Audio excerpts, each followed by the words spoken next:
La economía con una semana clave, la anterior, la que pasó, porque finalmente, después de tantos meses de negociaciones, de estirar la cuerda, de negociar, de ponerse más duro, más blando, de ceder en varias ocasiones ante distintas propuestas y contrapropuestas, finalmente el gobierno acordó con los bonistas por la deuda con el sector privado. Y esto abre expectativas, no soluciona el problema. Evitamos el precipicio, digamos, pero el precipicio sigue ahí. Convocamos a nuestro amigo Alfredo Blanco, economista, profesor universitario, para que nos ayude a entender qué empieza a pasar o qué puede empezar a pasar de ahora en más. Alfredo, ¿cómo estás? Gracias por atendernos. ¿Qué tal? ¿Cómo estás? Bien. Muchas gracias por convocarme, Fernando. A vos, como siempre, por tu gentileza y por ser tan didáctico para explicar los temas tan complicados como la economía en un complicado país como la Argentina. Primero, tu opinión sobre el acuerdo y en concreto, si es patear para más adelante un problema o una reestructuración con una quita de intereses más importante, porque en lugar de pagar 7% de interés vamos a pagar 3%. Bueno, yo creo que es una buena noticia que el gobierno finalmente haya podido acordar con los tenedores de estos bonos que fueron emitidos bajo legislación extranjera.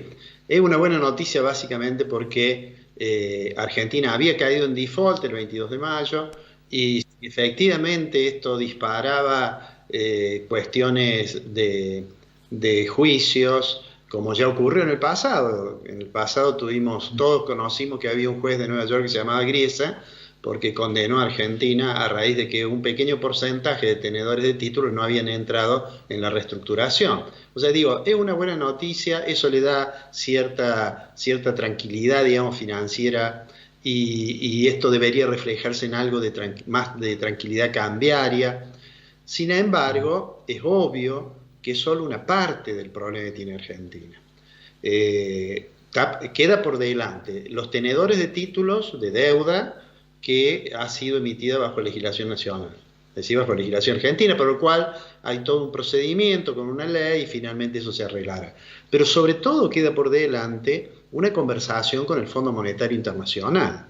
Durante estos meses, este periodo tan largo que hubo de negociación, muchas veces técnicos y funcionarios del fondo, la directora gerente entre otros, expresaron que había que ayudar a Argentina e instaban a que los tenedores privados tuviesen una mirada de contemplar las dificultades de Argentina y que fueran generosos en ese sentido. Bueno, ahora vamos a ver qué tanto ese discurso se va a aplicar en la negociación con el fondo. Argentina tiene una deuda muy grande, producto del último crédito, digamos, una deuda que está en torno a los 44, 45 mil millones de dólares, y que obviamente no la va a poder pagar, de manera tal que ahí hay una discusión de refinanciamiento. Ese acuerdo en realidad está caído, o sea que Argentina deberá gestionar otro programa para de esta manera tratar de cumplir con eso. Esto por una parte. Por otra parte, cuando uno mira el perfil de vencimiento de estos títulos que se van a entregar para sustituir a los que no hemos pagado, bueno, está claro de que hay un periodo en el cual baja mucho la carga que hay que afrontar, pero bueno, eso en algún momento más adelante llega. Argentina ha cedido, tal cual vos decías, en varias oportunidades. En abril dijo, esta es mi oferta, y después en repetidas oportunidades el ministro Guzmán dijo, esta es la última oferta.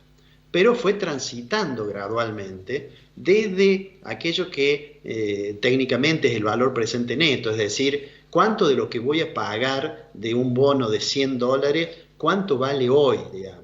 Porque si yo le voy a pagar los $100 dentro de 10 años, obviamente hoy no valen $100. Bueno, eso que se llama valor presente neto, Argentina comenzó ofreciendo algo menos de $40 por cada 100. Y va a terminar pagando prácticamente $55 por cada 100, que se acerca bastante a lo que había trascendido, era el pedido de uno de los grupos, de un fondo de los más duros, que es BlackRock. O sea que a la pregunta, ¿es patear para adelante? Es patear para adelante. ¿Es una buena noticia? Es una muy buena noticia. ¿Qué nos queda por delante? Hace algunos días, digamos, un colega me preguntaba qué hubiera pasado si Argentina no acordaba. Me decía, íbamos al infierno. Y yo digo, bueno, íbamos a algo parecido al infierno. Me dice, entonces ahora vamos al paraíso. Yo dije, no, en realidad ahora tenemos por delante el purgatorio. ¿Por qué? Porque habrá que hacer, digamos, un esfuerzo fiscal, tener mucha prudencia monetaria, para hacer que efectivamente esa palabra que ha usado reiteradamente el ministro Guzmán, que es la sustentabilidad, efectivamente sea así. Es decir, efectivamente podamos iniciar un camino en el cual la agenda tiene todos los problemas que teníamos antes de este desgraciado suceso de la pandemia del COVID-19, pero ahora con mucho más desequilibrio. Si teníamos problemas fiscales, este año vamos a tener un déficit fiscal que va a estar entre la orden de 8 o 9 puntos del producto. Si teníamos recesión, este año vamos a tener una caída del Producto Interno Bruto que seguramente va a ser más del 10%. Si teníamos inflación, la expansión monetaria es probable que genere presiones adicionales sobre la tasa de inflación, que por ahora no la percibimos tanto porque se derrumbó la actividad económica. Entonces, por el lado de la demanda, digamos, eso explica que los precios no se muevan mucho, porque tenemos precios congelados, porque tenemos el dólar relativamente tranquilo, el dólar oficial, y porque tenemos además tarifas congeladas.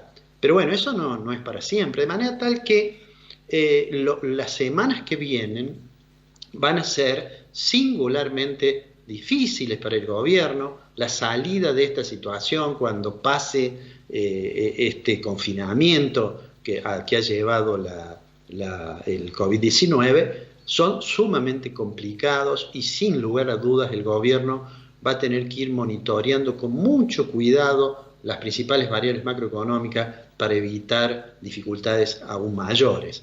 Y esto, y con esto, digamos, cierro mi opinión, esto no solamente es desde el punto de vista de la técnica de la política económica. Hace falta además que desde el punto de vista de la política en general exista un clima adecuado para que el gobierno va a diseñar un programa económico, más allá de que discursivamente a alguno le guste la palabra o no, lo va a tener que diseñar para hablar con el fondo, pero además para salir lo más ordenadamente posible de esta compleja situación en que estamos hoy, ¿no?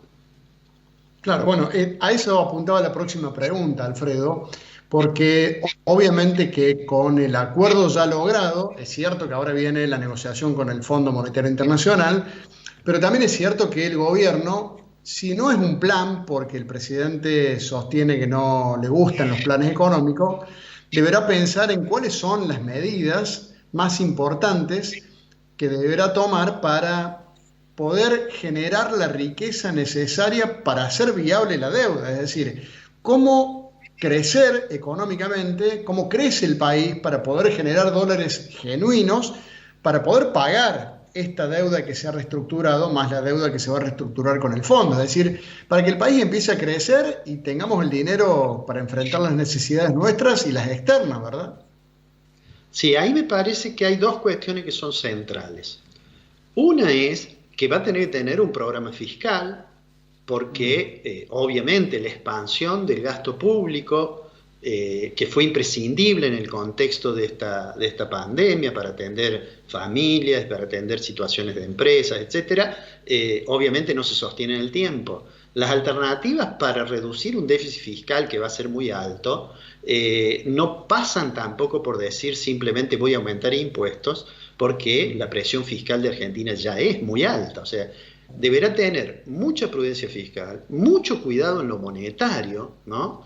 Porque en realidad yo digo, no importa si el presidente una vez dijo que con los intereses de las LELIC le iba a aumentar a los jubilados y finalmente no lo hizo. Lo que importa es que a futuro ese problema de las LELIC es un problema que existe. Y cuando uno mira la expansión de la cantidad de dinero en la economía, a pesar del monto de LELIC que ya está colocado, obliga a pensar de que va a tener que haber algunas decisiones para esterilizar parte de la masa monetaria y evitar que eso pueda tener presión sobre los precios o presión sobre el tipo de cambio. Adicionalmente, Fernando, vamos a ver renacer la puja distributiva, porque en este periodo los asalariados y sus representantes obviamente están dispuestos a aceptar un deterioro en el salario para no perder el empleo. Pero eso tampoco dura para siempre. Cuando vayamos saliendo de esto, va a haber fuertes reclamos para la recuperación salarial. O sea, digo, hay muchas variables a tener en cuenta. Y si uno dice, ¿cómo vamos a crecer? Bueno, está claro que el gobierno va a tener que tener una estrategia, más con el acuerdo de deuda que seguramente suscribiremos también con el fondo, una estrategia en la cual Argentina exporte más. Es decir, y para exportar más va a haber que mirar qué pasa con la variable tipo de cambio, qué pasa con el sistema tributario, que a veces atenta contra la posibilidad de exportación, y eso sería conveniente un programa que a mí me parece que la decisión del gobierno de crear comisiones, esto que ha sido, ya hoy creo que hubo una reunión de la Comisión de Comercio Exterior, me da la impresión, yo prefiero en este tipo de circunstancias que la responsabilidad esté en cabeza de una persona y no de una comisión, ¿no? Porque cuando se particionan demasiado las competencias, en realidad lo que ocurre es que es más difícil el proceso de decisión. Alguna vez conversamos, yo decía en la época del gobierno anterior que no me parecía bien lo que Macri hacía de dividir tanto las competencias del Ministerio de Economía. En otros países puede funcionar, pero en Argentina los ministros que nosotros recordamos, un éxito aunque sea durante un periodo, fueron ministros que concentraban cierto poder de veto sobre el resto de los ministros. Y bueno, ahora esta de las comisiones ojalá funcione. Me gustaría más que fuese un ministro el que hiciera eso. Para mí lo ideal sería que Guzmán dejara de ser el ministro de la deuda externa y fuera el ministro de Economía de la Nación. Es Alfredo Blanco, economista, profesor universitario, como siempre. Gracias por estos minutos con nosotros, Alfredo, un placer. Gracias a vos, Fernando, un abrazo grande.